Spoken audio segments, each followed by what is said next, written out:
Hello, everyone, and welcome to Schwab Coaching. My name is Cameron May. I'm a senior manager here at Schwab, and this is Getting Started with Thinkorswim. And you know, earlier today, I was providing chat support in another Schwab Coaching webcast, and a question came up from one of the attendees about a nifty little tool that was being demonstrated by the hosts of that show, Kevin Horner and Brent Morse. They were using a cool little tool called My Tools on the charting capabilities in Thinkorswim. And they were like, hey, what is that? How do I use that? That's a little hidden gem within the Thinkorswim platform not everyone knows about. So I thought, you know what? Let's talk about some of those hidden gems on Thinkorswim desktop. We're going to be going through 10 hidden gems, starting with the one that was displayed today, and then we're going to go into 9 others. This should be a really good discussion. Should be something for just about everybody out there. Everybody likes to make those little discoveries of nifty little tools that they weren't familiar with before. So before we can get into any of that, though, let me first of all say hello to everybody that's already chatting in out there on YouTube. Great to see Greg and Eva, Ranjit, Ricebird, Will, Janelle, everybody else. Thanks for joining us week after week. We really do appreciate your attendance and your contributions to these discussions. If you happen to be here for the very first time, I want to welcome you as well. And if you're watching on the YouTube archive after the fact, if you're just watching the recording of this webcast, enjoy the video, but be aware that you're invited to join us in the live discussion. This is a Wednesday video or webcast series, and we kick things off promptly at 2 Eastern if you'd like to join the live audience. I also want to let you know that my very good friend Kevin Horner is now doing chat support for me. So Kevin, we all know, has a wealth of knowledge and experience in this arena. So thanks for having my back there, Kevin. Kevin's just going to be addressing any questions that I can't get to during the flow of the presentation. Kevin and I would also like to issue an invitation to everybody watching, whether on the live, in the live audience or watching on the archive. Follow us on X if you're not doing that. And if you have an X account, you should be following all of your favorite presenters. It's the best place to connect with them in between the live streams. So you can find Kevin there on X at Kevin Horner CS. You can find me on X at Cameron May CS. But let's get into this. Before we dive over to the Thinkorswim desktop platform, let's first of all pause to consider the risks associated with investing and trading. Risks are real, so these disclosures are important. We should bear these in mind. The information here is for general informational purposes only and should not be considered an individualized recommendation or endorsement of any particular security, chart pattern, or investment strategy. Options carry a high level of risk and are not suitable for all investors. Schwab does not recommend the use of technical analysis as a sole means of investment research. Investing involves risks, including the loss of principal, and any investment decision you make in your self-directed account is solely your responsibility. All right. Now, anytime I start to go into a discussion of maybe some of the less traveled tools on Thinkorswim, some of the less commonly used, or maybe the more hidden tools on Thinkorswim, my concern is, well, this webcast series is about getting started with Thinkorswim. So I don't want to leave anybody in the dust with these discussions. So one thing I want to call our attention to is I have prepared a webcast series of 8 lessons, starting from lesson 1, downloading and navigating Thinkorswim, all the way through to lesson 8, tools, education, and help tabs to keep things rolling after you're done with the 8 lessons. So to find these, just make sure that you are subscribed to our Trader Talks channel on YouTube. So the title there, Trader Talks Schwab Coaching Webcast. You can go down and click on the subscribe button right now. If you haven't done that already, you can click on subscribe. It doesn't cost anything. It literally only takes a second. And then you would find those playlists right here on the home page. Go to playlists. And then just the second row down, you'll see new to Thinkorswim, start here. And you can click on the full playlist right there. That'll take you right to where we were before. So with that said, let's get into some of these maybe undiscovered gems, some of these hidden gems on Thinkorswim desktop. And I'm going to kick things off with that tool that was used this morning by Kevin and by Brent. And it's found on the Charts tab. Now, some of you are going to be familiar with some of these tools. I was surprised if very many people are familiar with all 10 tools that we're going to be discussing today. But the first one is actually called My Tools. So we find this on the Charts tab. If we go to our chart settings, and right there on the first tab, the General tab on that pop-up window down here in the lower right, is My Tools. Let me know, how many of you have used this tool before? I'd be curious to know. But by default, it's set to off. if we click on that, it gives us a menu of two other options. We can either display these tools on our charts directly or as their own individual separate panel. So let's do the first one. I'm going to click on each chart and click apply. And what you'll notice now as I click OK is we have this new row of tabs across the top. And this is specific to the individual trader. What you might think about for using these tabs is, what tools do I use very commonly? Are there drawing tools that I use all the time? Are there technical studies that I use all the time? Are there chart styles that I tend to prefer? Yes, so John says, yes, I use this. Richard, yes. BLR says yes all the time. Janelle, this is the first time you've heard of it. Greg, nope. Even not yet the My Tools function. Yeah, so this is a customizable row of tabs. The ones just above, these are fixed. Can't customize these tabs. But the one just below, notice I have some, and these might be things that I use commonly in my presentations and in my own management of my portfolio. But things like the trend line drawing tool, or adding a text note, or a rectangular oval, or maybe there are favorite studies. Now, over to the right, you'll notice this is a customizable tool. So we can configure these buttons here. First thing I'll do is just demonstrate how nice and handy this is. Let's say I need to draw a trend line. You'll notice down here, down in the lower right is what I'd call my active tool. So right now I'm already able to draw trend lines. Just with a click once and click again to draw a trend line, that's how that works. I can right click on that, just clear that whole drawing set. But let's say I wanted to make a text note. Well, I could go up here and load it through the drawings menu. I could go down here and load it through the active tool function, or I could just click on the text note tab. And notice now this is saying T for text note. It's ready to make a text note. There we go. Hello. Now, or maybe I have a preference for a certain moving average or MACD histogram. Let's load up the MACD histogram here. Click on that. Now I have my MACD histogram. All right, now I have two. If I click on it again, or I can pop up here, I can hide those. I can delete them. Click apply, click OK. But yeah, this little nifty tool, nice little bar to have here. I can customize the functions within this toolbar by clicking on the little customize icon over to the far right, the configure buttons icon. So here they are.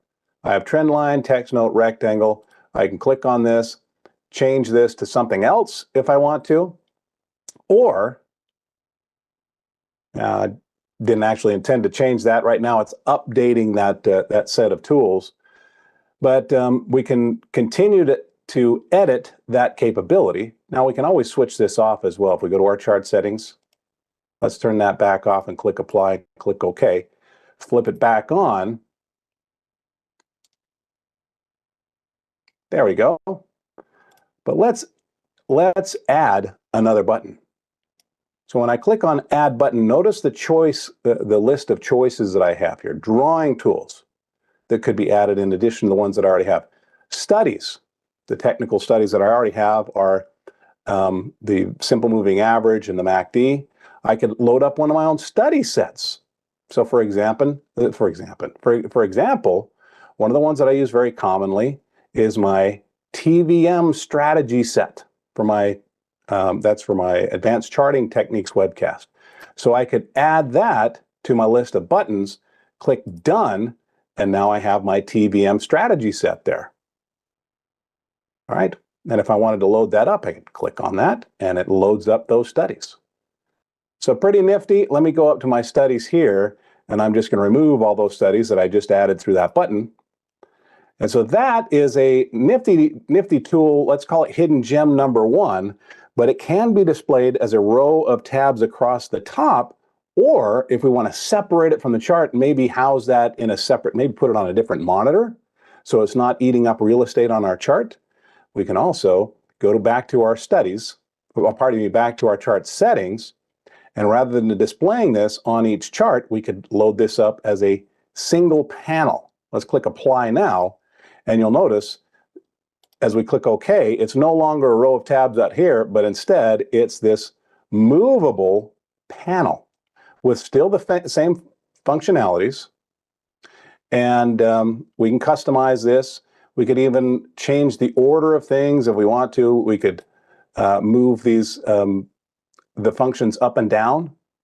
Janelle, you like that? Is that nifty? Bush 8531 says I like it on top. Yeah, some people prefer it up here above the chart. There we go. When I'm done with it, I can just close it out. Now, we want to make sure that if we need to change that setting back, if we're done with it, you can either close it out by clicking the X, or you can go back to your General tab and switch this back to off. Okay, there we go. Pretty cool. Tool number one, and you can see how that spurred a whole discussion in my head, thinking, ooh, there are lots of little tools I could display. So let's get on to hidden gem number two, which actually relates to the platform itself. One question that I get all the time is, Cameron, it's kind of a pain when I'm using Paper Money and I want to go over and manage my real accounts. I close down my Paper Money and then I launch Thinkorswim and I log in and I move and I go to my real accounts and I remember, oh wait, I need to go check something on Paper Money first.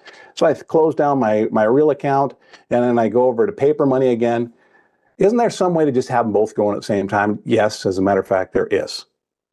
Here's the way to do that. You'll notice if I come down here and point at my toolbar down at the bottom, I actually have two Thinkorswim sessions going right now at the same time.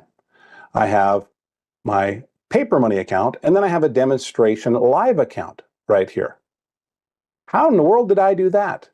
Well, once we've launched one, all we have to do is go down here to the icon in your toolbar, right-click on that, and then just select Thinkorswim again, and that's going to bring up your login screen one more time. And this time we just log into the other one. If we had our Paper Money already loaded, maybe we'll log into our live account. Just toggle from one to the other and do your live in. Yeah, Janelle, you didn't know this? Yeah, a lot of people, this one's easy to overlook. It is a hidden gem in that respect, but it applies to the whole thing. Here's one suggestion that I would make. Notice how similar these are. I'm not going to have to log in again because I already have them both going. But notice how similar they both look. One thing that it's just a preference that I have to keep them very clearly different because I don't want to make the mistake when maybe I'm doing some practice stuff in the Paper Money and I don't want to accidentally put it into the live platform, even though there are lots of visual prompts to let me know that I'm on the live platform. What I'll do is change the color scheme of one. So let's go to this live one and just come up here to our settings. And we can do this as we're logging in. You can do that. Or once we're logged in, we can go up to our application settings, go to the look and feel of the live, and just change that to dark. Click apply. Now, when I'm navigating between the two, there's no question in my mind which platform I'm using. So it's just an extra sort of safety filter. Does that make sense? Yep. So there we go. So with that done, we're going to spend the rest of our time back here on Paper Money. So that's sort of hidden gem number two. So we have the My Tools, and we also have the ability to log into both platforms at the same time. Now, number three is let's customize our Paper Money to the trader's preferences. When we first open up a Paper Money account, it's preloaded with two practice accounts. Right up here, we have a practice IRA and we have a practice margin account. Right? IRA and margin. Each one of those is pre-funded with $100,000 of play money. So if we come over to our account balances, our account information up here at the top, you can see that mine's a little bit above 200,000 right now. Just kick this off of the new year, so it's a little bit higher than it was, combining those two accounts. Well, let's suppose that the trader wants, let's say, maybe even more money so they can do more trading, high volume, learn a lot in a short period of time. Or for other traders, what they actually prefer is to lower that balance if, let's say, they have their own personal account and it's less than $200,000. Maybe they lower that balance to be more quote unquote realistic with the portfolio that they're managing. So I'm going to go to the Monitor tab. And I'm going to go to, over here to the right on the Monitor tab is a button that's easy to overlook. It's called Adjust Account. Now, some of you are probably looking at your Paper Money and saying, Cameron, that button's not there on my Paper Money right now. Well, that's because we actually have to be looking at one of the two individual paper money accounts, either the margin account or the IRA, if we have this set to all accounts, notice there is no button. So the first thing that we need to do is tell Thinkorswim which of our paper money accounts we are adjusting, the margin account or the IRA. So let's go to maybe our IRA. Okay, so I'm going to click on that adjust account, and right now it's just saying we have our current cash. It's 163. I'm actually going to make a note of this. Let me grab a pen because I want to set this back to where it was, not sort of mess up my account for the sake of a demonstration. So we're at 163,867 and 54 cents. I want to keep this true to the way it was so that when I get back to my other webcast series, I haven't sort of botched up my portfolio balance here. But let's say that we have a trader who wants to do a little bit higher volume of trading and they want $500,000 of cash. And we want that in our IRA. So we direct that to the intended account and then we just click apply and watch what happens to our cash balance up here. I'm going to click apply and now I have $500,000 of additional cash. All right. Now I don't want 500,000. I'm going to adjust that back. We had 163, 867, 54. 163, 867, 54. And let's direct that to our IRA. Now notice, even after I've typed this in, I do have to go up to the menu again and tell the paper money platform which account we're directing this to. Until we do that, this apply button will remain inert. We can't click on it. But it's ready to go now, so I'm going to click apply, and we're done. So yes, let's say our would-be trader out there wants to adjust that balance up or down, or maybe they just want to start the whole thing over again. If we go to adjust account and we check this box for reset all balances and positions, use this with great caution. This literally wipes everything clean and we start at zero again. I'm not going to do that today. Nope, not going to do that. Okay. Greg says, can we add a third account? No, Greg, if we have a different login, maybe we could have a different paper money for that account. But one thing that the trader might do is create what's called a group. You'll notice up here, I have 2 accounts, but within each account, I have different groups because I teach a range of different webcasts. So here's one that I have for covered calls and short puts. It functions as its own account, basically, not entirely separately. But with that, what we can do is anytime we buy something, we can just right-click on that thing that we've entered into and just move it to a group. So let's say I'm going to drop this into my advanced charting group, and now you'll see my Eli Lilly is up here. So we can separate the positions within the paper money portfolio in a lot of ways, and actually in the real account as well.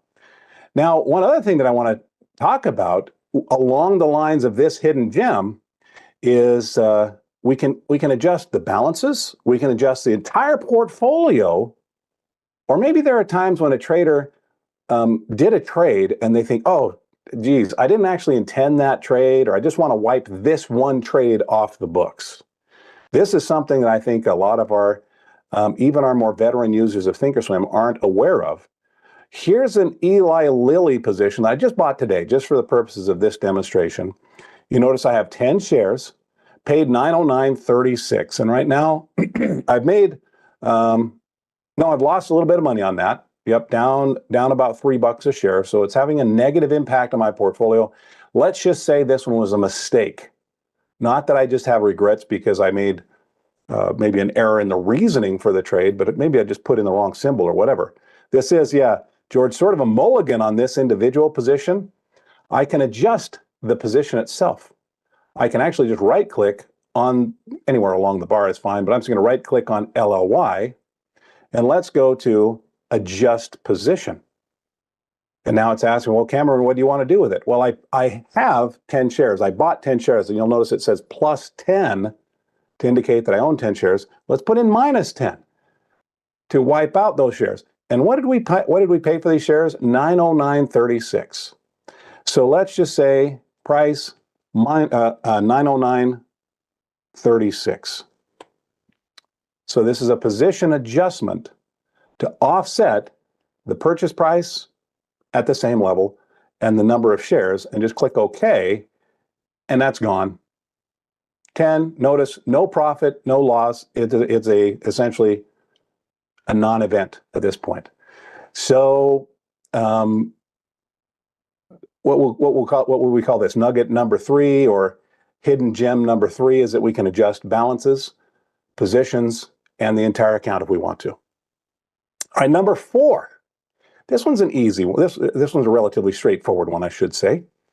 But for some of us, we like those sort of old-fashioned sort of scrolling tickers. Think about the old ticker machine, the brass ones with the little glass dome where the quotes would constantly be coming out, or maybe you're watching a financial news network and they have a ticker streaming across, and those tickers never seem to apply to what we're interested in. Wouldn't it be nice if we just had a ticker, just a streaming ticker, just showing up, constantly updating quotes on things that are important to us? That actually is available. If we go to the home screen, right down here at the bottom is a scrolling ticker. Now, by default, it doesn't know what you want, so it might just show you your current account positions. Right now, I have a bunch of options. That's what these weird-looking symbols are. Let's suppose, though, that we wanted to instead load up our personal watch list of maybe, let's say, the Magnificent 7. So I'm going to choose the Mag 7 there, and now it's giving me streaming updates of Google and Amazon and Apple, but then if I go over to some other tab, I lose that. So I'm going to go back to the home screen and click on the little detach window over here to the far right. What that does is it detaches that ticker. Let's just expand it out to full screen size. Did I go a little bit beyond full screen? I think I did. That's okay. And I'm going to push that right toward the bottom of the page. Now I'm going to go back to the regular platform and pull up the bottom of this, the regular platform. Let me see if I can get that to cooperate with me. Come on, cooperate with me. There we go. There we are. Now, if I go back to my monitor tab, look what I have right down there. I have those 7 charts in this case, but we could load up others if we want to follow maybe a public watch list created by Thinkorswim. We could click down here, load up a public watch list, let's say the S&P 100, and it'll start giving me S&P 100. And then I can use the rest of the platform. Now, another thing that we can do is if we see something, oh, look, Netflix is on the move. Maybe it just bounced off recent lows.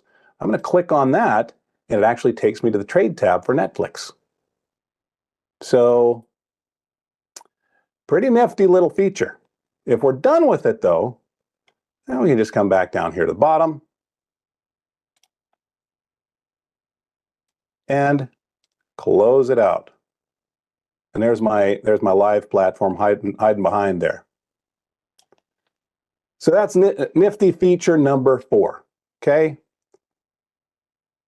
Jack Fletcher says, how did number 3 adjust account show on the account balances that disappear? It just shows 0 for 1 day, Jack, 0, 0, 0.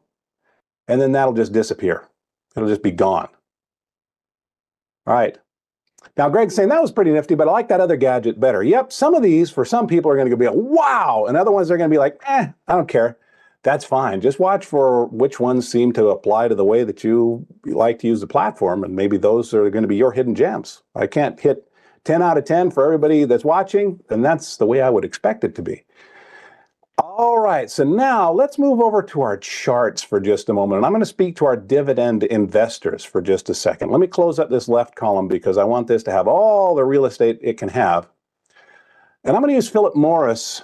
It's actually called Altria Group, MO. I've been around long enough that I kind of have Philip Morris stuck in my head.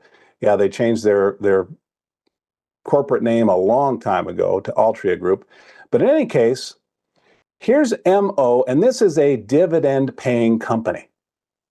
And if you're not familiar with this, there's an interesting thing that happens when a dividend is paid, or actually on its ex-dividend date. What happens to the price of the stock on the ex-dividend date, the day from which, including that date, we're no longer qualified to buy the stock and collect the next dividend? Well, it's adjusted. The price is actually adjusted downward by the amount of the dividend. So if Altria Group pays a $1 dividend and its ex-dividend date happens to be, let's say, March 1st, On March 1st, the price is adjusted down by $1. And to me, that initially it didn't make a lot of sense. I thought, why does the price go down just because the dividends were paid? Well, because Altria Group, conceptually, they just wrote off a huge amount of cash from their books. $1 per share for all of the shares out there. That's expensive. That reduces the liquid assets of the company, and it decreases the shareholder value by that $1. So it actually is a logical adjustment. But when a company pays dividends on a regular basis, especially if they're relatively sizable, it can actually influence stock price over the long term. Let me show you this on a 10-year chart. Let's go to a long-term view of Altria Group. And you can see, I should have had my, just to show how cool the toolbar is up here, the My Tools again. I could use that again, but that's okay. Anyway, if you were to look at this chart of Altria Group over the last 10 years, it looks very mediocre. Really? You're telling me that we've netted just a little bit of a loss? 10 years ago, this was basically a $56 stock. Now it's $55 stock.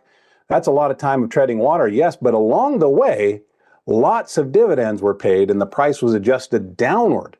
And the combined pressure of those downward price adjustments leaves a trader with the impression that Altria Group has done nothing for its shareholders over a 10-year period. Actually, if we build dividends back into the equation, it paints a very different picture. Now, the sort of default for most charting services is to just go along with the price adjustment on the ex-dividend date, unless it's just like what we call a special dividend, a great big dividend that can really cause price to move. And there's typically an adjustment to make up for that. John, you say thanks for that about dividends? Yeah. Well, let me show you how different this can be. And this is going to be cool tool number 5, sort of hidden gem number 5. If we go up here to our chart settings again, I'm going to go to the equities tab, and let's change this to where it says adjust for dividends. Notice it's making the sort of typical or traditional adjustment for big special dividends. I'm going to adjust the chart for all dividends that have been paid over the last 10 years. Select all, and as I click apply, watch what happens. Now my line is out of whack. Let me remove this drawing, because with price performance plus dividends, how has Altria Group done for its shareholders over the last 10 years? Maybe, it's not as high flying as some stocks, but it's actually, including dividends, more than doubled the value for its shareholders. Is that a very different scenario? Yeah. And for some, that might be important to track. So if you noted how I made that adjustment, we just went up to the chart settings, made an adjustment to the equities. This is an equity, adjust for dividends. I would say with the majority of the technical traders that I've talked with over the years, they typically go with just the default, but this can change the view of things, especially if one is buying primarily or largely due to the dividend being paid. It can give maybe a more correct picture for how a stock is performing over a long term. But I'm gonna set that back to the defaults. Then we just remove that drawing, and there is hidden gem number 5, adjust for dividends. Let's see questions that are coming in here. Bob says, it makes me wonder what the benefits of dividends are. It all nets out.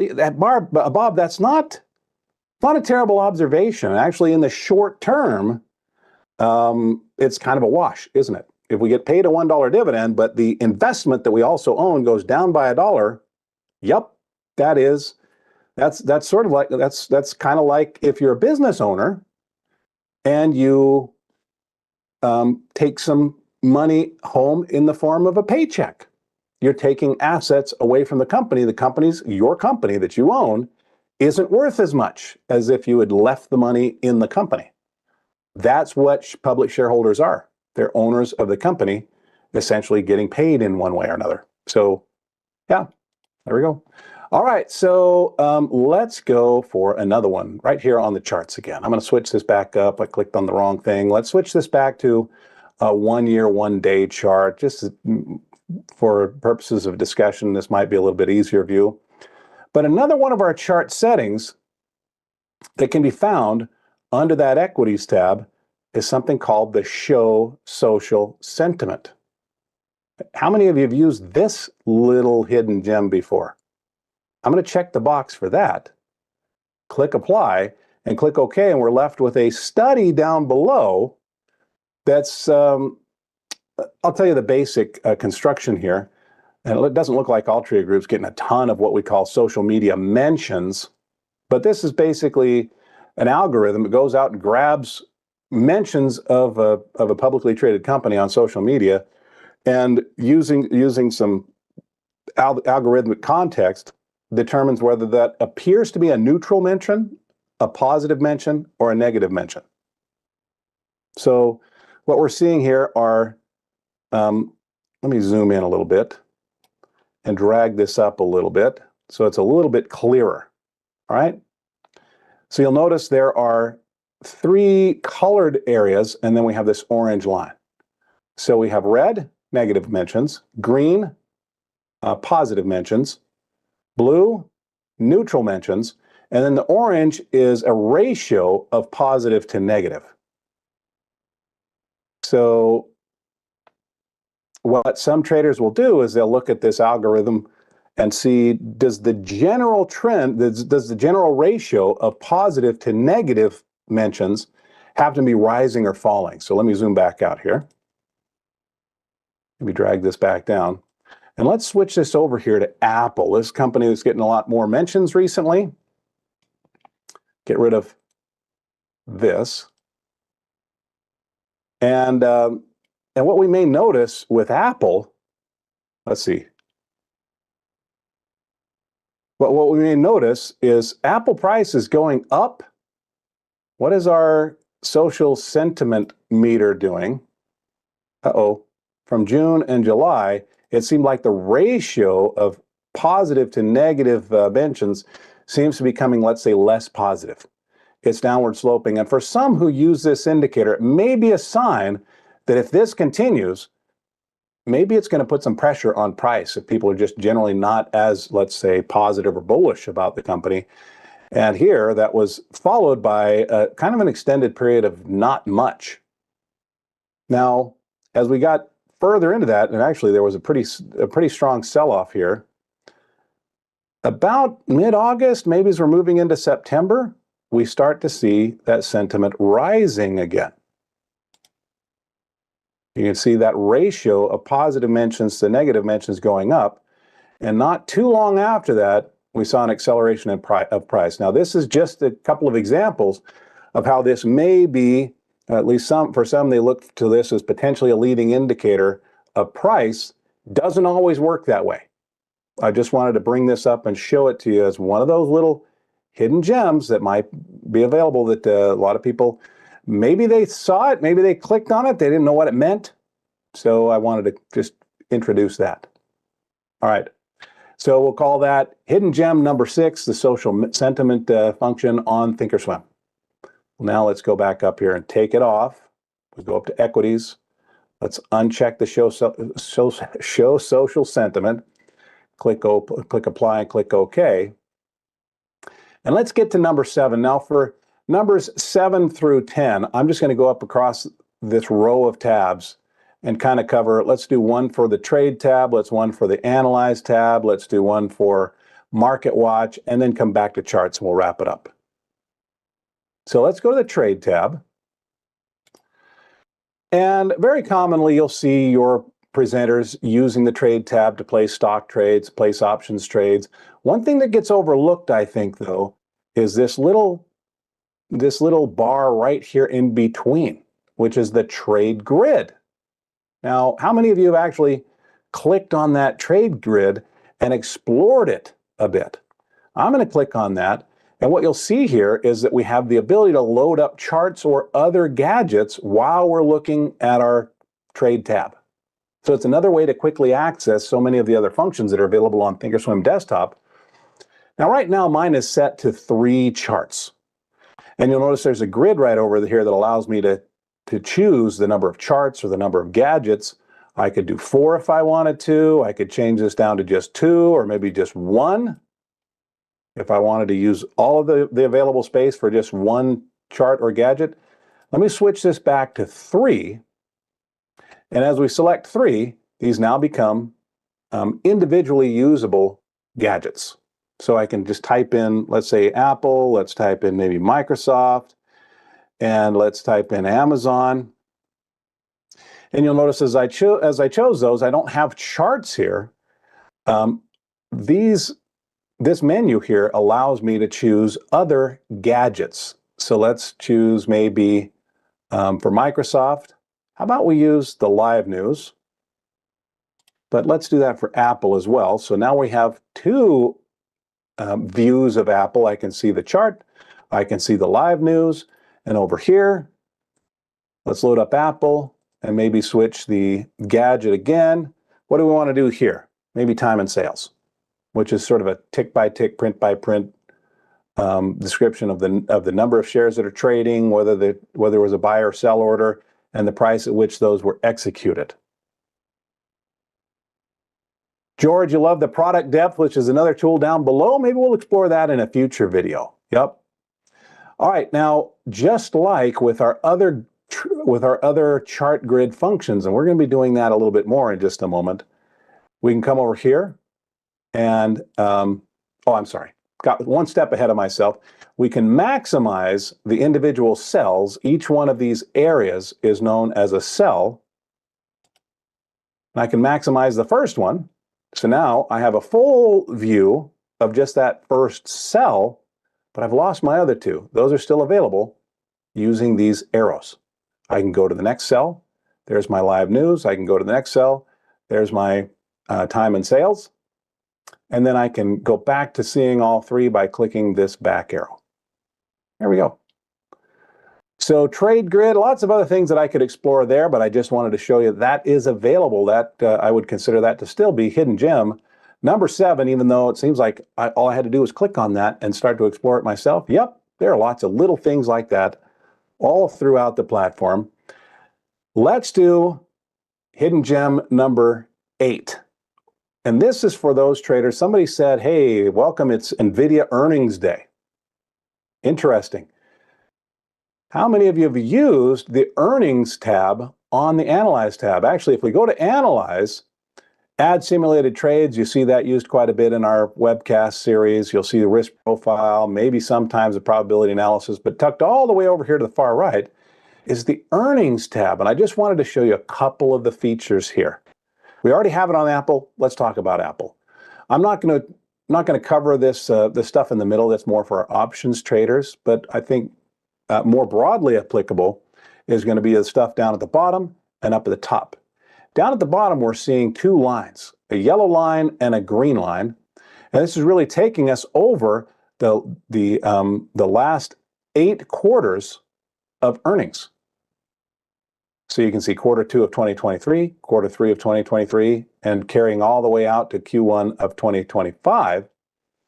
And we can see the yellow line is the actual earnings per share that was accomplished by the firm versus the Wall Street expectations, which is the green line.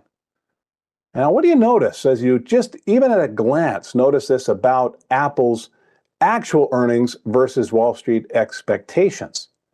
Well, every single time over the last 8 quarters, the actual has exceeded the expectations. In other words, there's been a positive earnings surprise. And this can go a long way to help somebody understand why sometimes we get a positive earnings surprise, like this last quarter. And if we look up here at this other chart, there actually wasn't much of a reaction to that. What this top chart is a weekly candle chart of the performance of the stock. So we can quickly get quite a bit of data. I can see, well, how have earnings been going for Apple? I can see over the last few quarters, earnings have been rising. They've been rising ahead of expectations, but it may start to be sort of a built-in expectation to beat, because beating the expectations have just been normal for this. So a lot of information that can be gleaned pretty quickly just with a glance at this tool. I'm going to call that hidden gem number 8. Number 9, let's go over to the Market Watch tab. And I'm going to go to the Visualize sub-tab. And a lot of you may be familiar with something that's just called the heat map, which is a breakdown of how the individual stocks within the different sectors are doing. And we can, let's choose the S&P 500. What this means is green is good, red is bad, up or down today. And then these stocks are grouped into sectors. Here's information technology right here. Here's communication services right here. Here are the big companies of consumer discretionary and so on. But what can escape discovery pretty easily is up here where it says visualization heat map. I can switch that to an index watch and then load up stocks of interest. Let's maybe load up our S&P 100. And this now gives us a histogram breakdown of which companies are doing best right now. So at a glance, I can see, ooh, this big green histogram. Intuit is actually having the best day of the 100 companies in the S&P 100. And who's doing the worst? Over here, Tesla. Tesla. As I hover over Tesla, you can see down below, it's going to give me more details about what's going on. So I can see down 3.5%, whereas Intuit up, what was that? Almost 13%. So that is cool tool or hidden gem number 9. Now, the final one is going to be on our charts tab. On the charts tab, for some traders, sometimes they like to have one chart up at a time. Other times they like to have multiple charts. And one familiar tool up here is the chart grid. I'm going to open up that grid, and this allows me to put in multiple symbols. Let's put in maybe Ford and maybe Amazon. So I can load up a series of charts, and just like we did on our other chart grid, we can maximize one of those cells and navigate among them like this. What I wanted to point out, though, is that when we've set up multiple charts, these are individually usable entirely like their own individual charts. So if we've saved like a study style, we can click up here on style, and let's load up maybe a good clean candle chart. So we can have a quick, let me switch over to the next one. Load this style to a clean candle. So whether we're looking at them individually, and actually let's do the same thing with this one. Loading a style on each one can just make it a clean view or a consistent view across all three. So when we hit the back button here, the maximize or minimize cell, we're getting the same view of each one. All right. Bush, you like this one? Definitely a rewatch? Okay, well, in the interest of time, I'm going to leave it right there, but we got through it, actually. That is 10 hidden gems here on the Thinkorswim platform. I would suspect there are plenty watching who are familiar with some of them, but not all of them. For others, though, these are going to be brand new things for just about all 10. So hope you enjoyed this discussion. I thought when I saw that question this morning, great topic. I hope you enjoyed the introduction to the My Tools feature. It really kicked off the rest of this idea for me. So everybody, thanks for giving me your time today. I'm going to switch this back to just that one chart layout again. And I want to give you a couple of other resources that you have at your disposal in between these webcasts. First of all, when you're not watching a live webcast, you can also be watching our archive. So make sure, if you haven't done it, that you have subscribed to our Trader Talks channel on YouTube. So the full title of the channel is Trader Talks Schwab Coaching Webcast. You can just pop down below the video right now. Click on that subscribe button, but this is where you can find the playlists, like that playlist that I showed earlier. You go to playlists, and second row down, you'll see my 8 lessons for learning about the Thinkorswim platform. But you can also join the live streams there. Now, another thing that I would suggest is that you follow us on X. You can follow Kevin on X at Kevin Horner CS. You can follow me there at Cameron May CS, but that's the best place to connect with your favorite presenters in between these live streams. Hey, thank you to everybody who has already clicked the like button. I can see already 29 out of about 109 people watching have clicked that like button. That's always appreciated. If you like one of our webcasts, give it a quick like. It pat on the back to the presenter. It also boosts the webcast in the YouTube algorithm and helps more people find them. Everybody, with that, I'm going to let you go. I will look for you in a future webcast. I'll also look for you on X, but whenever I see you again, until that moment arrives, I want to wish you the very best of luck. Happy trading. Bye-bye.